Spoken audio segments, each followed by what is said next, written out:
500 শয্যার Khulna medical college হাসপাতালে কাঙ্ক্ষিত সেবা পাচ্ছেন না রোগীরা।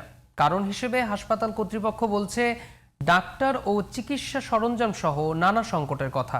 খুলনা থেকে শেখ লিয়াকত হোসেনের রিপোর্ট, জানাচ্ছেন জামান আশরাফ।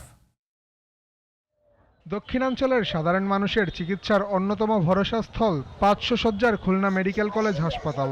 হাসপাতালটিতে শয্যা সংখ্যা 500 হলেও ভর্তি থাকেন কয়েক হাজার রোগী।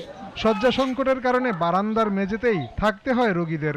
অস্বাস্থ্যকর পরিবেশে থেকে আরও অসুস্থ হয়ে পড়ছেন তারা। এছাড়া পরীক্ষা নিরীক্ষার জন্য হাসপাতালের বাইরে পাঠাবার পাশাপাশি চিকিৎসকদের অবহেলার অভিযোগও রয়েছে রোগী ও তাদের স্বজনদের। ডাক্তার দেখাই গেছে, আমারই কিছু রিপোর্ট করতে দিচ্ছে আমার বাচ্চা। আমি আসছিলাম এখানে এসে 12টার 1 মিনিট পরে এরা টেস্টের কোনো টাকা জমা নেয়নি। তারা চিকিৎসা নিতে আইছে, এখনো বারান্দা শুয়ে আছে, এখনো কোনো বেড পায় নাই।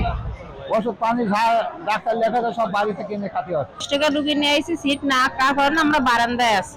আমি ফ্লোরে এসে গড়াগড়ি খাচ্ছিলাম, অন্তত পক্ষে 1-1.5 ঘন্টা করে ডাক্তার এসে ট্রিটমেন্ট করলো। প্রয়োজনের তুলনায় চিকিৎসক ও জনবল কম থাকায় রোগীদের যথাযথ চিকিৎসা সেবা দেওয়া যাচ্ছে না বলে জানালেন খুলনা মেডিকেল কলেজ হাসপাতালের উপপরিচালক।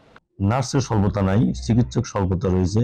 এটাকে ওভারকাম করা যায় কিনা, অন্য কোনো জায়গায় নতুনভাবে সিলেক্ট করা যায় কিনা, সেটা আমরা চিন্তা করতেছি।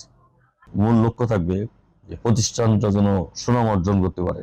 খুলনা মেডিকেল কলেজ হাসপাতালের সব সংকট সমাধান করতে সরকার যথাযথ ব্যবস্থা নেবে বলে আশা দক্ষিণাঞ্চলের মানুষের।